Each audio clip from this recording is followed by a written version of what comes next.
은혜와 책임, 은혜와 책임. 이란 제목으로 하나님의 말씀을 증거토록 하겠습니다.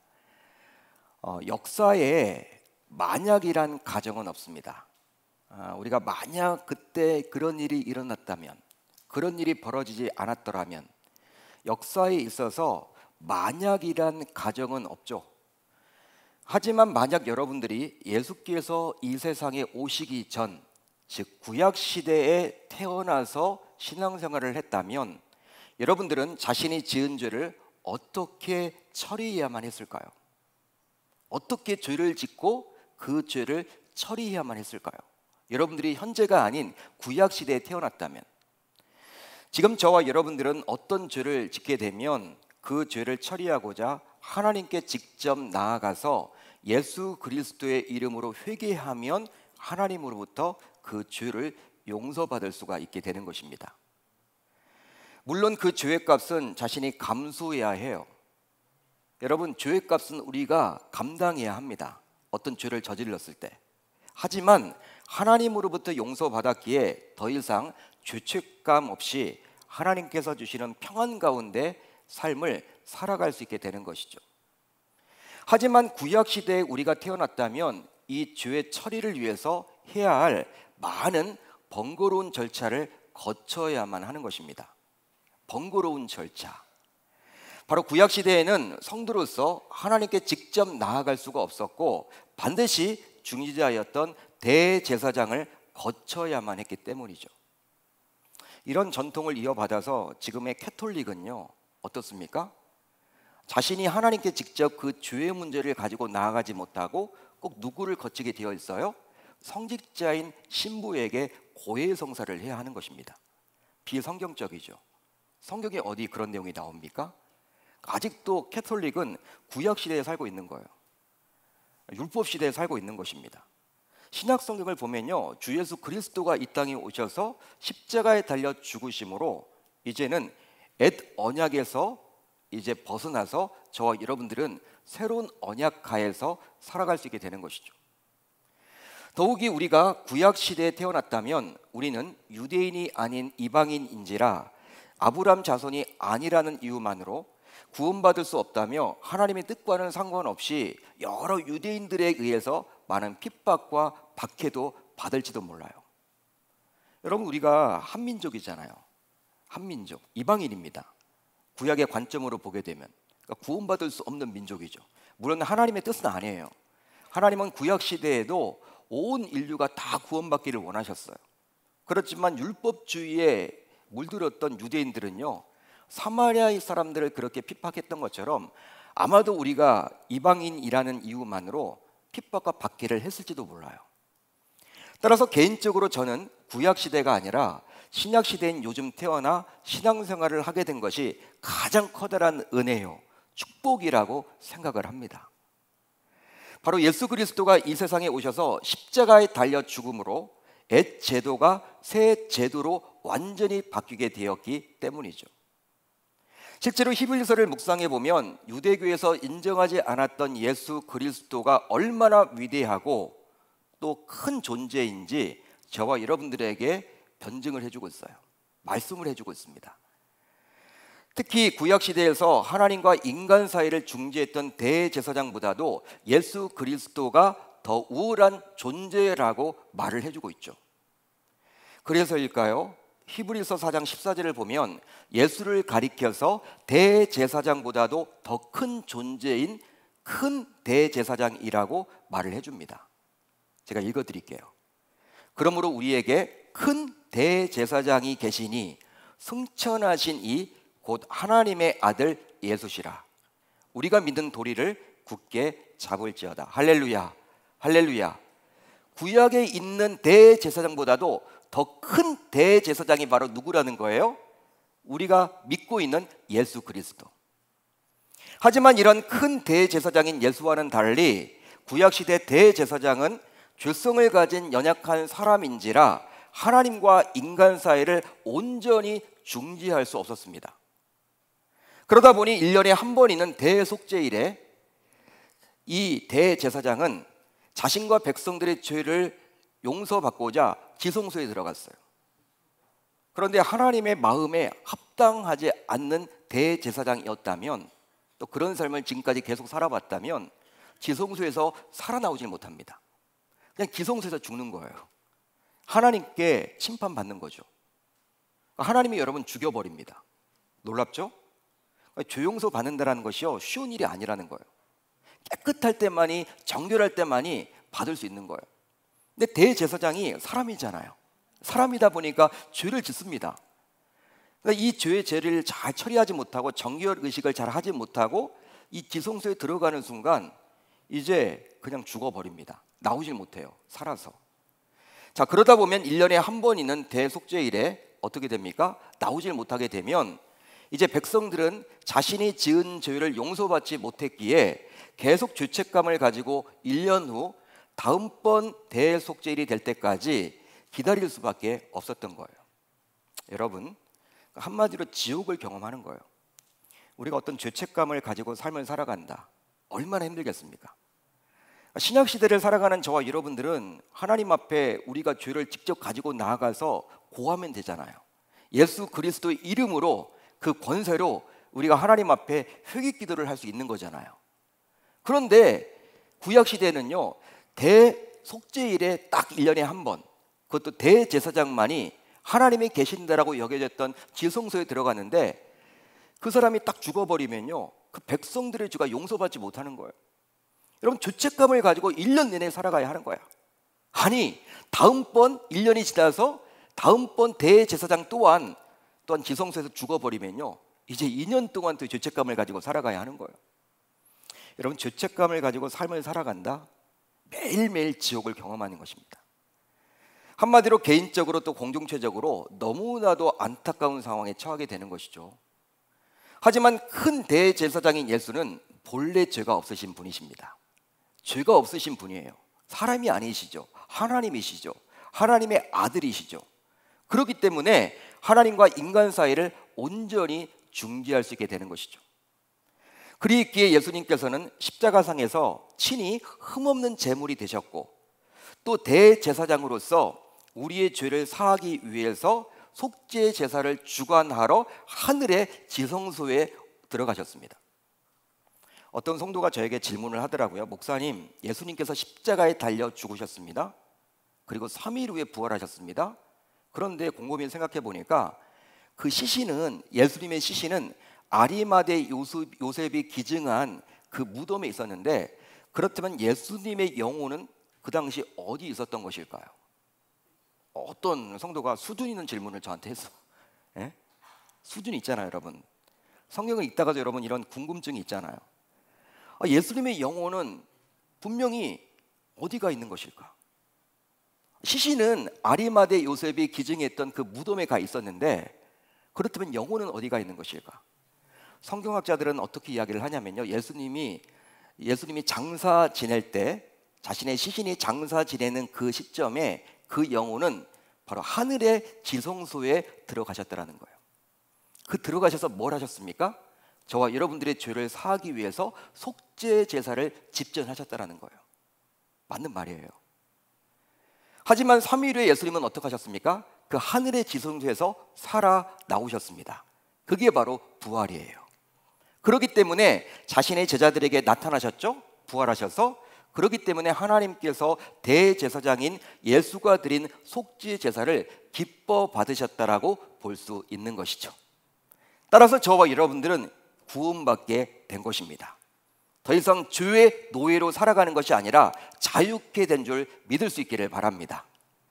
자, 그렇다면 예수가 십자가에 달려 죽었을 때의 상황을 기록해 준 복음서, 이 복음서를 보게 되면 예수님이 십자가에 달려 죽을 때 예루살렘 성전에 있던 육중한 휘장, 즉 지성소와 나머지 성전을 갈라놓았던 그 휘장이 위에서부터 아래로 찢어졌다고 나와 있습니다. 복음서에 그렇게 나와 있죠. 찢어졌다라는 거예요. 지성소와 나머지 성전의 나머지 부분을 구분지었던 그 휘장이 찢어졌다라는 거예요.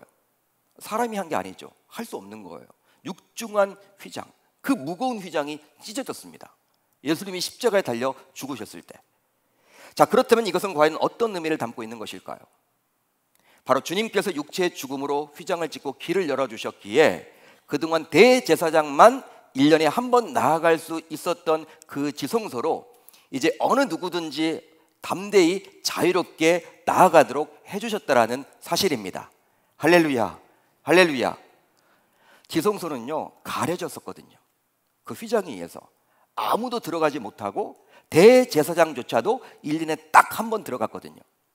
근데 휘장이 딱 찢어짐으로 누구든지 다 보여져 볼 수 있게 된 거예요. 마음대로 들어갈 수 있게 되는 것입니다. 그래서일까요? 베드로 사도는 다음과 같이 만인 대제사장설을 이야기하죠. 만인 제사장설, 만인 제사장설을 이야기해 줍니다. 너희도 산돌같이 신령한 집으로 세워지고 예수 그리스도로 말미암아 하나님이 기쁘게 받으실 신령한 제사를 드릴 거룩한 제사장이 될지니라. 따라서 저와 여러분들은 이제 직접 하나님께 나아갈 수 있게 된 거예요. 성직자를 거치지 않고 여러분들이 어떤 죄를 지었어도 하나님께 직접 가지고 나아가서 회개기도 하시면 되는 것입니다. 캐톨릭은 잘못된 거죠. 잘못된 거예요. 여러분들이 캐톨릭 주변에 많은 친척이나 뭐 주변에 있으면요, 그들을 전도해야 돼요. 여러분 그냥 놔두시면 안 돼요. 뭐 큰 집 작은 집 그렇게 여러분 이야기하는 분들도 있는데 그건 잘못된 교리입니다. 비성경적입니다. 어딜 성경에 연옥이 나옵니까?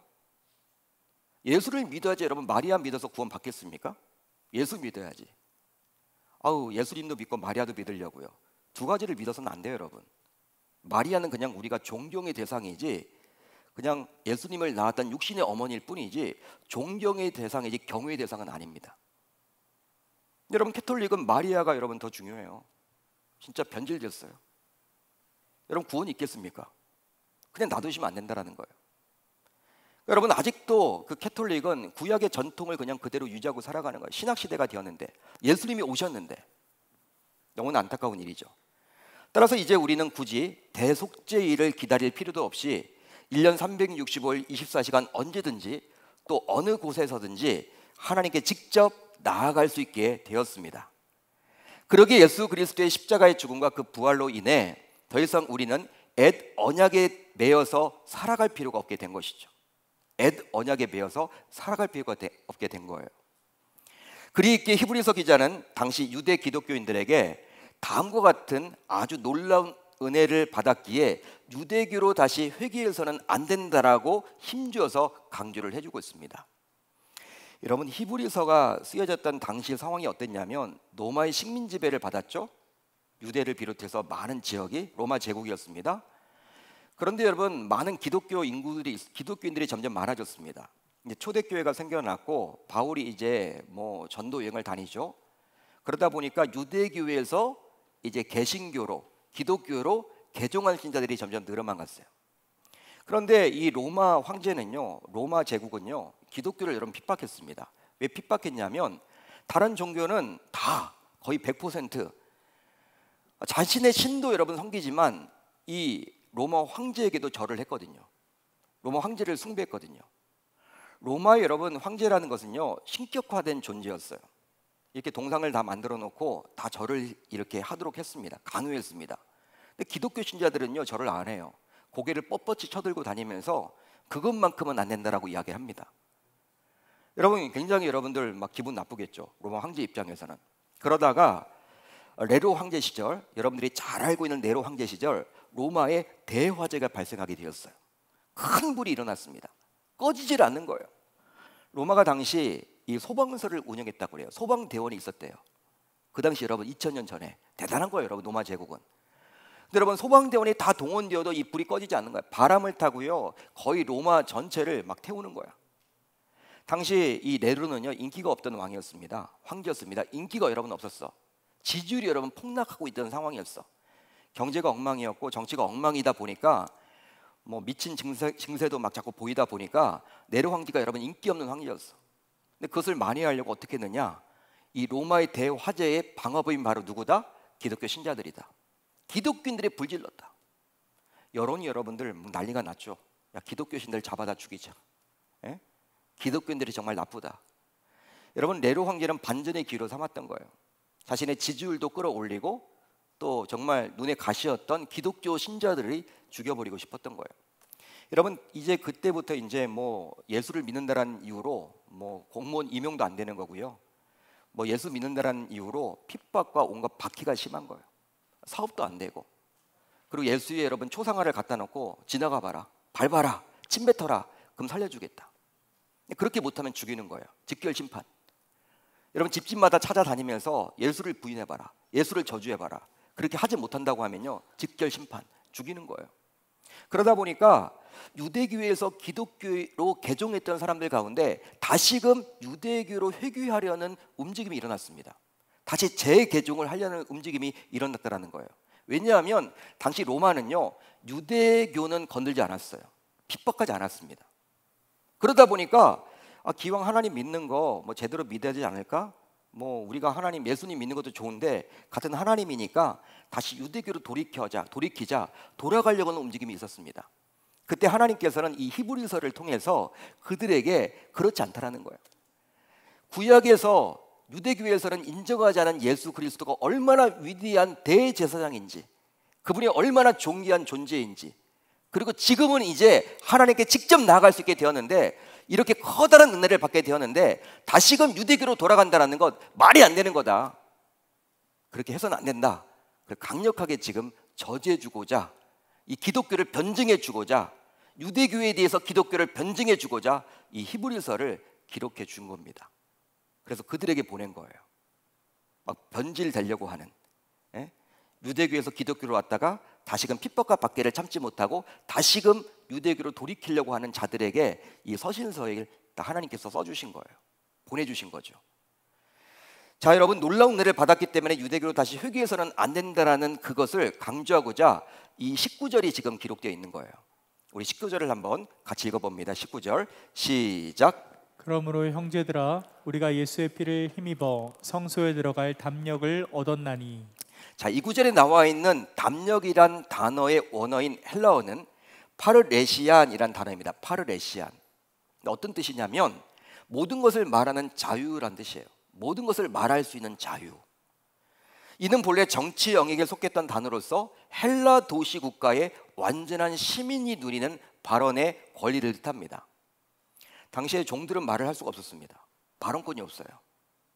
여러분 우리가 어떤 모임, 커뮤니티에 가더라도 회원이 아니면 발언 못하죠.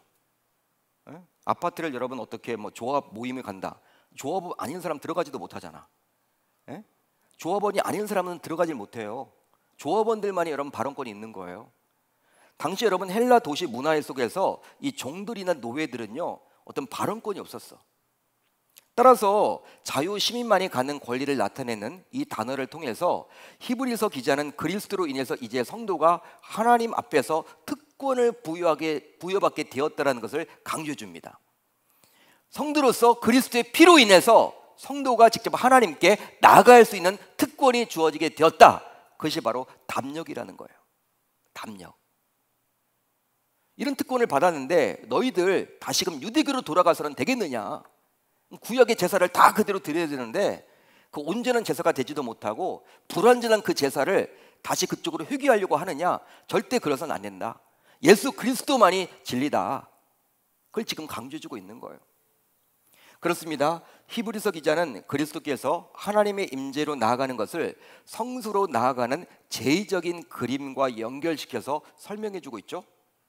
여러분 제사법이 막 나왔습니다. 히브리서를 보게 되면 아마도 당시 이 서신서가 1차적으로 전해져야 할 대상이 바로 유대 기독교인들이었기에 유대인들이 익숙한 제의로 기자는 지금 설명해주고 있는 거예요. 제사법을 가지고 설명을 해주고 있는 것이죠. 여러분 그리스도께서 하나님의 존전에 나아가는 것은 그를 따르는 성도들이 하나님께 나아가는 것과 긴밀한 관계가 있다고 할 수 있습니다. 이유가 있으니 바로 그가 우리를 위해서 열어놓으신 길이기 때문이에요. 예수님이 바로 길이시라는 거예요. 어디 나와 있느냐? 20절에 나와 있죠. 그 길은 우리를 위하여 휘장 가운데로 열어놓으신 새로운 살 길이요 휘장은 곧 그의 육체다. 그래서일까요? 예수님께서는 공생애 사역 당시 이미 다음과 같이 분명히 말씀하시기까지 했었습니다. 어떤 말씀을 하셨느냐? 예수께서 이르시되 내가 곧 길이요 진리요 생명이니 나로 말미암지 않고서는 아버지께로 올 자가 없느니라. 할렐루야, 할렐루야. 영어 성경을 보게 되면요, 여기에 나와 있는 길 있죠? The way라는 단어입니다. The way. 정관사 the를 붙였어요. 유일한 길, 하나님께로 갈 수 있는 유일한 길은 바로 예수 그리스도를 통해서만이 가능하다라는 거예요. 따라서 종교 다원주의자가 여러분 있죠? 부처를 믿어도, 공자를 믿어도, 뭘 믿어도 하나님께 도달할 수 있다. 진리는 하나고 멀어 가서 서울로 가듯이 진리에게 다 도달할 수 있다. 그렇기 때문에 뭐 우리 마음에 맞는 종교 믿으면 된다, 이런 식으로 이야기하는 종교 다원주의자들이 있습니다. WCC, 우리 교단은 배척하죠. 왜? 오직 예수님만이 구원자이기 때문에, 오직 예수를 믿어야지만 천국 복음 그걸 들어야지만 우리가 구원에 이르는 그 길이기 때문에, 또 하나님께 나아갈 수 있는 유일한 길이기 때문에. 여러분, 캐톨릭에서는 마리아를 믿어요. 또 예수님도 믿는다고 합니다. 그 두 가지를 다 믿으면 안 돼요. 두 가지를 다 믿으면 안 되니까 오직 유일한 길, 예수 그리스도. The way라고 나와 있잖아요. 내가 곧 길이요 진리요 생명이다. 유일한 길이라는 거예요. 예수님이 자신의 입으로 그렇게 지금 말을 해주고 있습니다. 따라서 옛 언약하에서 제사장들에게만 부여됐던 하나님 앞에 나아가는 것이 이제 그리스도께서 십자가에서 보혈의 피를 흘림으로 우리를 포함한 모든 성도에게 가능하게 되었습니다. 할렐루야, 할렐루야. 그러기에 이것보다 더 큰 은혜는 없다라고 볼 수 있는 것이죠. 여러분, 우리가 하나님 앞에 무슨 자격으로 나아갑니까? 나아갈 수 없어요. 근데 예수 그리스도의 보혈의 피로, 그분의 공로로 우리가 직접 하나님 앞에 나아갈 수 있게 되었잖아요. 여러분, 성직자인 저를 거치지 않고도 여러분들이 하나님을 찾아서 부르짖고 기도할 수 있잖아요. 여러분들이 회개할 수 있잖아요. 이것이 여러분 얼마나 커다란 축복입니까? 커다란 은혜입니까? 자, 그렇다면 이제 이런 놀라운 은혜를 입은 자로서 신자인 우리는 어떻게 책임지는 모습을 보여야 할까요? 여러분, 놀라운 은혜를 받았다는 것은요, 이제 책임이 주어지는 거예요. 이제 그 받은 그 은혜대로 삶과 신앙을 살아내야 할 책임이 주어지는 것입니다. 실제로 우리는 이 은혜를 값없이 받게 되었죠. 그렇지만 그렇다고 해서 이 은혜가 값싸다라고 볼 수는 없습니다. 여러분, 결코 이 은혜가 값싼 것은 아니에요. 왜냐하면 하나님께서 당신 아들의 목숨을 대가로 친히 지불하셨기 때문이죠. 그러기에 구약시대와는 달리 신자인 저와 여러분들은 하나님께 직접 나아가게 되었지만 이것은 그리스도께서 피 흘려 죽으셨기 때문에 가능하게 된 것입니다. 바로 창조주가 피조물을 위해서 자신의 하나밖에 없는 아들을 희생시켰기 때문에 가능하게 된 거예요. 여러분, 한번 생각을 해보세요. 저와 여러분들이 무엇이라고? 창조주인 그분이 피조물인 저와 여러분들의 죄를 사하기 위해서, 또 우리로 하여금 하나님께 직접 나아가도록 하기 위해서 자신의 하나밖에 없는 귀한 아들 예수 그리스도를 희생시킬 수가 있었을까? 여러분, 이해가 되세요? 이게 가능한 겁니까, 여러분? 여러분들의 자녀들이 있잖아요. 저는 자녀가 셋인데 그 가운데 하나를 희생시킨다?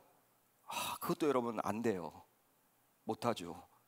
하나밖에 없는 아들을, 창조주는 여러분 모든 것을 다 가졌는데, 여러분 그분이 여러분 우리 필요 없는 존재예요. 그분이 우리가 그분에게 매달려야 될 존재지, 그분은 여러분들, 우리가 여러분들 물이 없어도 여러분들 잘 먹고 잘 사는 분이시고, 하나님은 모든 역사를 다 이렇게 이루어 가시는 분인데 우리가 과연 뭐라고 자신의 아들을 희생시키면서까지 직접 우리로 하여금 하나님께 나아갈 수 있도록 특권을 주셨냐는 거예요.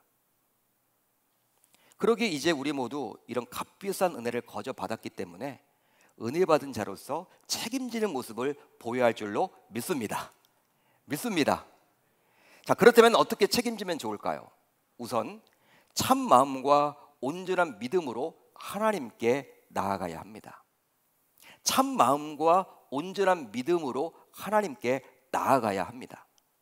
자, 오늘 본문 22절을 한번 같이 읽어봅니다. 22절 시작.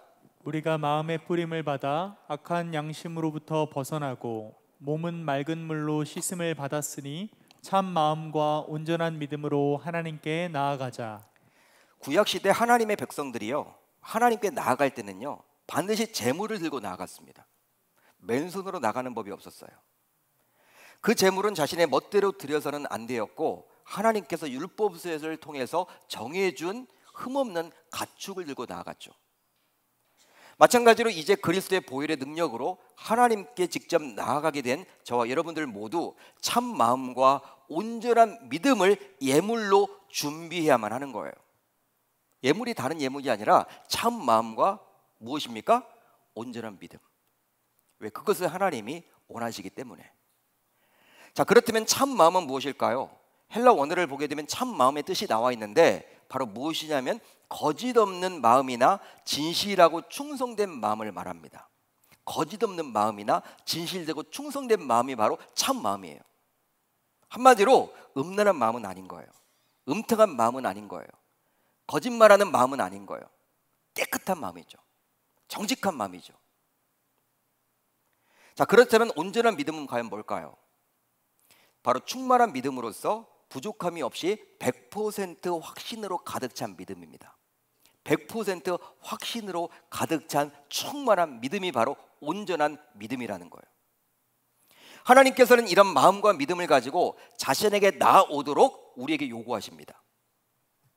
하지만 하나님께 나아가는, 즉 예배의 자리에 나오면서도 우리는 이런 마음과 믿음을 준비하지 않고 허둥지둥 나올 때가 너무나도 많죠. 허둥지둥 나와요. 주일이 됐기 때문에 예배 드려요. 주일이 됐기 때문에. 주일이네. 월요일부터 토요일까지는 막 그냥 내 생각대로 살다가 주일이다. 교회 가야지. 교회 가보자. 내가 가주는 거예요. 가주는 거. 하나님을 만나기 위한 목적이 아니라 내가 그냥 가주는 거야. 예? 여러분, 그런 매너리즘에 빠져서 예배를 드리는 경우들이 얼마나 많습니까? 또 일부 성도들은 어떻습니까? 자신에게 맡겨진 사역 때문에 나오는 거야. 사역 때문에 나와.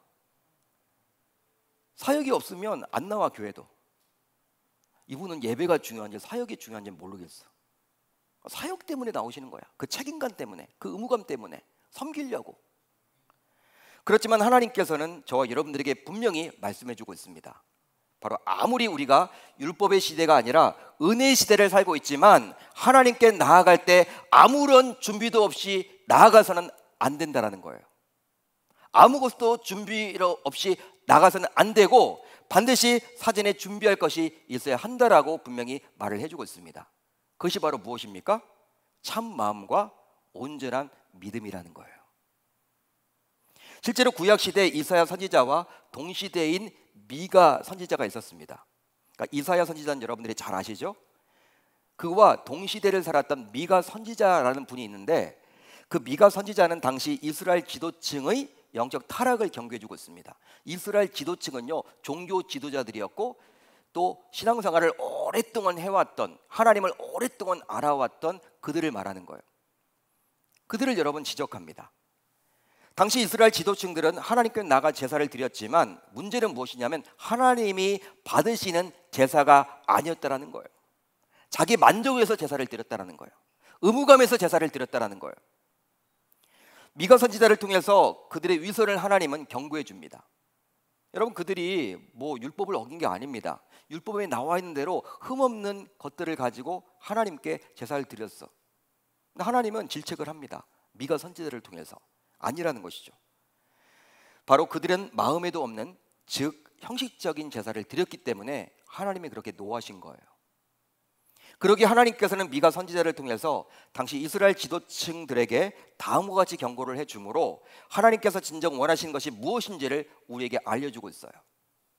그것은 바로 눈에 보이는 제물 안에 담긴 참 마음과 온전한 믿음이라는 거예요. 따라서 우리가 하나님께 드리던 예물인 헌금 안에도 그냥 헌금 여러분 그냥 딱 내고 끝나는 것이 아니라 그 헌금 안에도 무엇이 담겨져 있어야 되냐면 우리의 참 마음이 담겨져 있어야 돼. 참 마음. 우리의 참 마음. 자발적으로 드리는 참 마음. 하나님을 향한 그 마음이 거기에 담겨져 있어야 하는 것이고 온전한 믿음이 거기에 담겨져 있어야 하는 것입니다. 자, 미가서 6장 6절로 8절을 볼까요? 이렇게 나와 있어요. 하나님은 미가 선지자를 통해서 이스라엘 지도층들을 지금 질책합니다. 내가 무엇을 가지고 여호와 앞에 나아가며 높으신 하나님께 경배할까? 내가 번제물로 일련된 송아지를 가지고 그 앞에 나아갈까? 여호와께서 천천의 수량이나 만만의 강물 같은 기름을 기뻐하실까? 내 허물을 위하여 내 맏아들을 내 영혼의 죄로 말미암아 내 몸의 열매를 드릴까? 사람아, 주께서 선한 것이 무엇임을 내게 보이셨나니 여호와께서 내게 구하시는 것은 오직 정의를 행하며 인자를 사랑하며 겸손하게 내 하나님과 함께 행하는 것이 아니냐? 하나님이 지금 묻고 있는 거예요. 이제 이 예배 자리에 나오신 우리들 모두 한번 우리의 예배를 한번 점검해 보았으면 좋겠습니다. 우리 예배를 한번 점검해 보자고요. 바로 이 시간 여러분들은 참 마음과 온전한 믿음을 가지고 이 예배를 드리고 계십니까? 이 예배 자리에 나오셨습니까? 참 마음과 온전한 믿음을 가지고 그것을 준비해서 나오셨습니까? 여러분, 그렇기 때문에 주일 예배는요, 준비가 필요해요. 리허설이 필요해요. 그 리허설은 언제 해야 됩니까? 토요일 날 하는 거죠. 토요일 날에 여러분들 뭘 하는 날이냐면요, 우리가 뭐 내가 그냥 내 것 뭐 일한다라는 그 개념이 아니라 하나님이 우리들에게 왜 토요일을 주신 거예요? 영적인 관점으로 보게 되면요, 그냥 내가 여러분들 막 하고 싶은 거 하는 그런 시간이 아니라 주일을 준비하는 시간이 바로 토요일입니다. 여러분, 참 마음을 갖도록 이 토요일 여러분들 잘 우리의 마음을 다스려야 돼. 또 우리 믿음을 점검해 봐야 돼. 내가 진짜 예배 드릴 만한 온전한 믿음을 가졌는지. 그 시간을 반드시 토요일 날 확보를 해 놓으셔야 돼요. 해놓지 않고 그냥 주일 되어서 교회 나오신다? 하나님이 그 예배를 받겠습니까? 물론 나오셔야 되겠죠. 나오시는 게 중요하죠. 그렇지만 진짜 우리가 하나님의 은혜를 안다면, 진짜 하나님 앞에 담대히 나아갈 수 있는다는 것을 우리가 느끼고 살아간다면, 그 은혜를 체험했다면, 그게 얼마나 소중한 믿음인지를 알고 있다면, 은혜인지 알고 있다면, 여러분, 하나님이 우리들에게 이런 커다란 은혜를 주셨는데 우리가 어떻게 예배를 감히 함부로 드릴 수 있단 말입니까? 따라서 저와 여러분들 모두 이제부터는 어떻게 해야 될까요? 예배 자리에 나올 때 준비할 것이 있다라는 거, 바로 무엇입니까? 참 마음과 온전한 믿음인 거예요. 여러분들이 만약 그렇게 예배를 드리고 있다면 계속해서 그렇게 드리시면 좋겠습니다. 잘하고 계신 겁니다. 하지만 설령 그러지 못하다면 앞으로 예배 자리에 나올 때마다 참 마음과 온전한 믿음을 준비해서 나오겠다고 결단하고 다짐할 수 있기를 우리 주님의 이름으로 축원합니다. 축원합니다. 다음으로 하나님의 약속을 굳게 붙잡고 소망을 잃지 말아야 합니다. 첫 번째가 우리가 예배 부분이었죠. 두 번째 부분은 무엇이냐? 말씀 부분입니다. 하나님의 약속을 굳게 붙잡고 소망을 잃지 말아야 한다. 자, 오늘 보면 23절을 같이 읽어봅니다. 23절 시작. 또 약속하신 이는 미쁘시니 우리가 믿는 도리의 소망을 움직이지 말며 굳게 잡고. 자, 히브리서 기자는 하나님을 지금 어떻게 표현해주고 있습니까? 약속하신 이라고 표현해주고 있죠. 약속하신 이. 그런데 이 약속하신 이가 바로 어떻다라는 거예요? 미쁘다라고 말해주고 있습니다. 미쁘다. 미쁘다는 어떤 의미일까요? 신뢰할 만하다. 미쁘다는 다른 뜻이 아니라 신뢰할 만하다. 따라서 하나님의 약속은 신뢰할 만하기에 신자인 우리는 그것을 굳게 붙잡아야만 하고 또 소망을 잃어서는 안 된다는 거예요. 그러니까 하나님의 약속 말씀은 신뢰할 만한 거예요. 신뢰할 수 있어야 돼요. 신뢰할 만한 거예요. 그렇기 때문에 우리가 그 말씀 붙들고 소망을 잃지 말고 살아가야 한다. 지금 히브리서 기자는 그 말을 해주고 있죠. 자, 그렇다면 이 말에는 어떤 의미가 내포되어 있는 것일까요? 바로 믿을 수 없는 것을 붙잡고 살아가는 어리석음을 범해서는 결코 안 된다는 것입니다. 하지만 이 세상은 하나님의 약속보다도 신뢰하기 힘든 돈, 명예, 권력, 인기, 외모, 스펙 등을 굳게 붙잡는 것이 더 현명한 것이라고 자꾸 우리들을 유혹해요. 그렇게 살아봐. 그게 현명한 거야. 그게 지혜로운 거야. 그래서 심지어 성도들 가운데서도 하나님의 약속 말씀보다 그런 세상의 조류를 따라가는 경우들이 얼마나 많은지 모릅니다. 성도들 가운데서도. 그러나 놀라운 하나님의 은혜를 알게 된 주의 권속들은 분명히 달라야만 한다는 거예요. 지금 히브리서 기자가 그 얘기를 해주고 있는 거야. 대부분 평범한 신자가 아니라 하나님께 직접 나아가는 것이 얼마나 커다란 축복이고 은혜인 줄 아는 신자라면 달라야 한다는 거예요. 이유가 있다면 그런 주의 권속들은 천국 도성을 향해 나아가는 자들이기 때문입니다. 자, 그렇다면 이제 여러분들에게 묻겠습니다. 여러분들은 하나님의 약속을 붙잡고 살아가십니까? 하나님의 약속을 붙잡고 살아가세요? 말씀을 기준으로 해서 살아가세요? 그게 아니면 약속보다도 세상에서 중요하게 여기는 것들에 더 관심을 기울이고 오히려 그것을 붙잡고 삶을 살아가십니까? 설령 약속이 아니라 지금까지 세상의 가치관을 붙잡고 살았더라도 이제 히브리서 기자의 권면을 꼭 기억하며 하나님의 약속을 굳게 붙잡고 살아가겠다라고 다짐하고 결단하는 저와 여러분들이 모두 되실 수 있기를 우리 주님의 이름으로 축원합니다. 축원합니다. 그렇습니다. 이 땅에 소망을 두고 살아가는 신자가 아니라 정말 놀라운 하나님의 은혜를 맛본 진짜 신자라면 장차 가게 될 천국의 소망을 둔 천국 시민권자들이기에 유한한 것에 소망을 두기보다는 영원히 변치 않을 하나님의 말씀과 약속을 붙잡고 살아가야 할 줄로 믿습니다. 믿습니다. 그렇게 함으로 하나님 나라에 대한 소망을 닷과 이정표로 삼아 흔들림 없이 나아가므로 어떠한 세상의 파도와 풍랑에도 휩쓸리지 않고 무사히 천국 여정에 이르는 지혜로운 순례자들이 모두 되셔야 할 줄로 믿습니다. 왜냐하면 우리의 신앙생활은요, 장거리 레이스예요. 뭐 한두 달 하다 끝나는 것이 아니라 1, 2년 하다 끝나는 것이 아니라 7, 80년, 8, 90년 해야 될 장거리 레이스입니다. 신앙생활을 하다가 여러분 중도에 포기하는 분들이 얼마나 많은지 몰라요. 교회를 떠나는 분들이 얼마나 많은지 몰라요.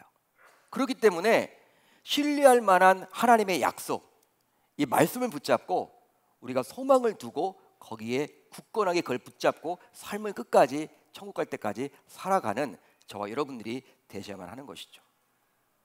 마지막으로 공동체가 함께 서로 격려해야 합니다. 첫 번째가 예배 부분이었습니다. 두 번째가 바로 말씀이었습니다. 이제 세 번째예요. 공동체가 함께 서로 격려해야 합니다. 자, 오늘 보면 24절로 25절을 볼까요? 우리 한번 같이 읽어봅니다. 시작. 서로 돌아보아 사랑과 선행을 격려하며 오이기를 패하는 어떤 사람들의 습관과 같이 하지 말고 오직 권하여 그날이 가까움을 볼수록 더욱 그리하자. 말세로 가면 갈수록 사람들은 점점 이기적으로 변명합니다. 그래서 개인주의화가 돼요. 우리나라도 지금 현재 1인 가구가 제일 많대요. 1인 가구. 혼자 사는 분들이 그렇게 많대요. 결혼도 이제 늦게 하고 또 안 하는 분들도 많아졌고 독립해서 혼자 살아가는 분들이 대단히 많아요. 여러분, 이것이 당연한 것이 아니라 그냥 우연히 일어난 것이 아니라 영적인 관점으로 보게 되면요, 이게 바로 점점 말세가 가까워졌다라는 징조입니다. 왜냐하면 이기적으로 변모해요.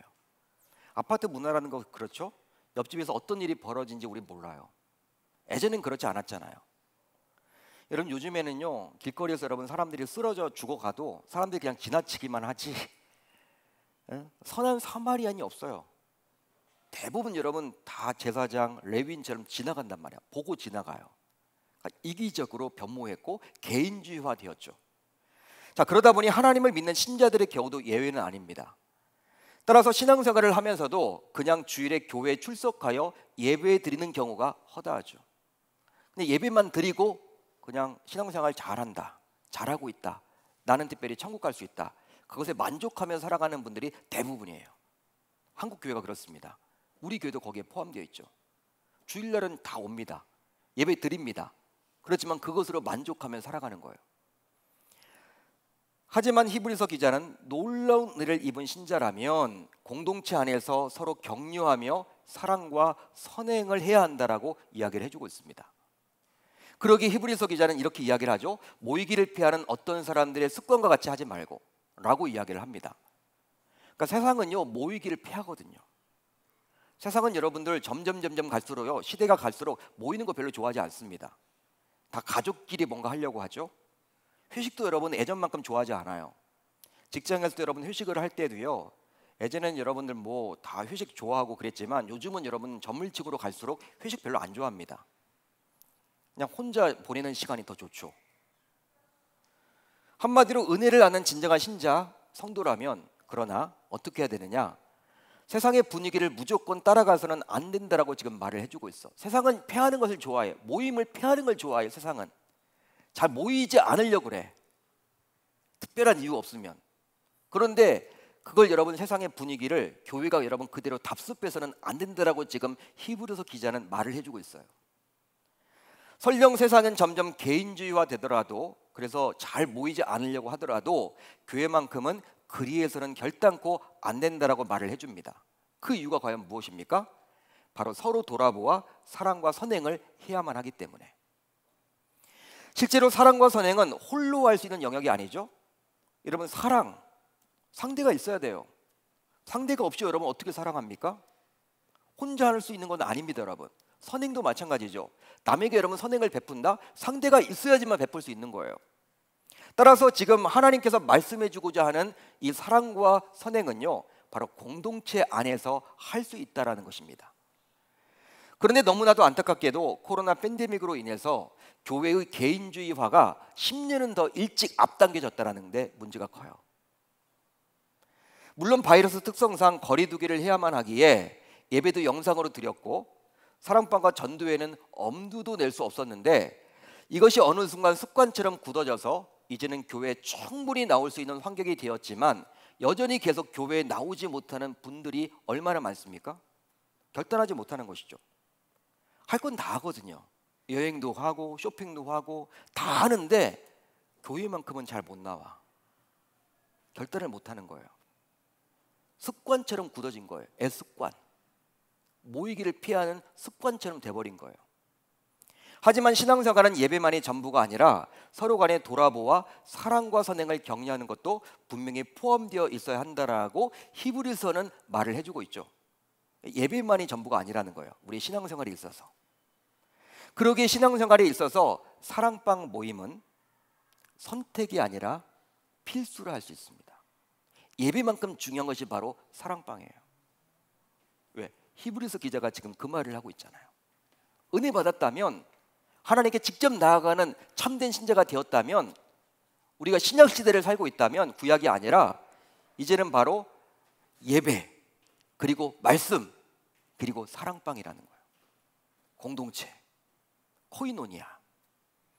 따라서 우리 가운데 아직도 모이기를 피하는 어떤 사람들의 습관을 쫓아서 신앙생활을 하는 분들이 행여나 계시다면, 이제 히브리서 기자의 권면을 기억하여 공동체 속에서 함께 서로 격려하겠다라고 다짐하고 결단할 수 있어야 할 줄로 믿습니다. 여러분, 그래서 우리가 9월 달부터는요, 이제 우리가 사랑방을 강화하려고 합니다. 우리가 오후 예배 대신에 이 사랑방을 해요. 사랑방. 우리가 여러분 사랑방 있죠? 주일날 여러분 3부에 다 나오세요. 3부 이후에 식사하고 나서 흩어져서 교회에서 사랑방 다 하는 거예요. 사랑방 모임. 여름과 여러분 겨울철에는 또 예배를 전환합니다. 특별한 행사들을 또 해야 되니까. 그렇지만 봄과 가을철, 여러분 아주 오랜 시간 동안에는요, 사랑방을 우리가 할 거예요. 여름철에 6주, 또 겨울철에 6주는 주일 오후 예배가 있지만 그 외의 시간에는 이 사랑방 모임을 가지려고 합니다. 왜? 성경이 분명히 나와 있잖아요. 이렇게 강조를 하고 있잖아요. 공동체성이 중요하다라는 거예요. 떡을 떼며 지내는 것이 너무나 중요하다라는 것이죠. 그러니까 하나님 앞에 여러분 예배 드린 것 이상으로 중요한 것이 바로 이 말씀부터 끝까지 살아가는 것. 또 한 가지는 무엇입니까? 공동체 안에서 서로 격려하고 사랑을 나누고 선행을 행하는 것. 이것이 중요하다라고 분명히 나와 있기 때문에 우리는 그 말씀에 따라서 사랑방 모임을 강화하려고 한다는 것입니다. 이제 말씀을 정리하겠습니다. 그리스도로 인해 하나님께 직접 나아갈 수 있게 된 그 놀라운 은혜를 기억한다면 우리 모두 이제 3가지 책임을 다해야만 할 줄 믿어요. 그것이 바로 무엇입니까? 바로 예배 자리에 나오실 때 어떻게 하셔야 됩니까? 준비하시라는 거예요. 참 마음과 또 무엇? 온전한 믿음. 또 한 가지는 무엇입니까? 세상의 가치관을 쫓아가는 것이 아니라 신뢰할 만한 하나님의 말씀을 붙잡고 천국 가는 그날까지 끝까지 승리하라는 것이죠. 3번째는 무엇입니까? 사랑방에 관심을 가지고 사랑방에 잘 참여해서 성도의 교제를 나누고 또 사랑과 선행을 해나가는 저와 여러분들이 다 되셨으면 좋겠습니다. 이 3가지 책임을 다함으로 은혜 받은 자로서 책임지는 자세를 보이는 저와 여러분들 모두 되실 수 있기를 우리 주님의 이름으로 축원합니다.